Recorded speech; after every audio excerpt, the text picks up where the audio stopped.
This is the demonstration of hanging a primary IV fluid and tubing to the Plum IV pump. I checked my order, made sure which type of fluid was ordered. I checked the integrity. I made sure that it was sterile, that it had a good date. The Plum tubing has a cassette. And there's a little, there you go, perforated line. It will say primary plum set. Anytime you open up an IV tubing that you're getting ready to prime, you want to make sure that you've clamped it off. This one does not have a roller clamp, but it does have a clamp.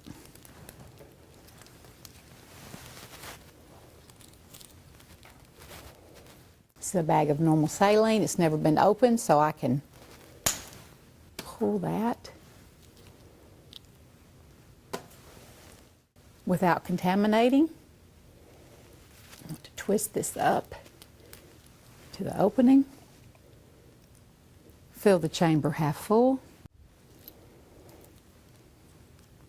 For this particular cassette, this is upright, but we want to invert it. Undo the clamp, and you want to fill that chamber by pulling this until this part fills and then flipping it. If you don't, there will be a lot of air bubbles that you have to wait to get out of your tubing.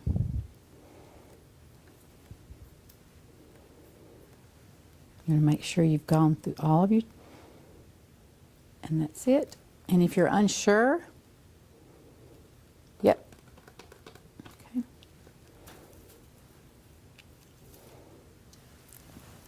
I made sure that there's no bubbles in my tubing. The door is already open. When I'm ready to place it into the main body of the pump, I want to hold it right below where the blue top is.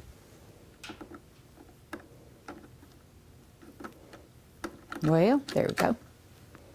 Pop it in, push that down, turn your pump on.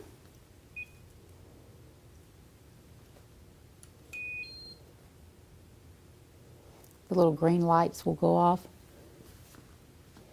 And see what the screen tells you to do. It does its own little self-test. And it just says cassette test in progress. A or B, depending on which side that you're going to start off with. We're going to do A, which is our primary.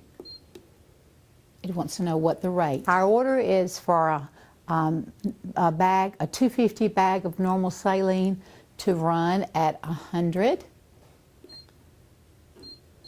And then VTBI is volume to be infused, so you have to scroll down.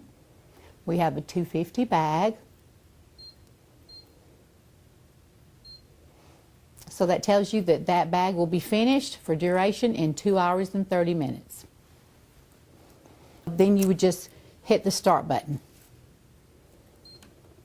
Okay. One thing that I do need to tell you, if you are hanging a piggyback for any pump, you've checked your IV medication book to be sure that what you're hanging as a piggyback is compatible with the fluid that is already hanging. And so this is our primary. If we had a secondary, which would be a piggyback medication, you would attach it here. It's a needleless, and you would just screw it on. And then to set it, you would have to put it as B, which would be a secondary. And then when you're ready to cut it off, you would just hit stop, and then you would hit the on and off. It's pretty self-explanatory. That's it. Thank you.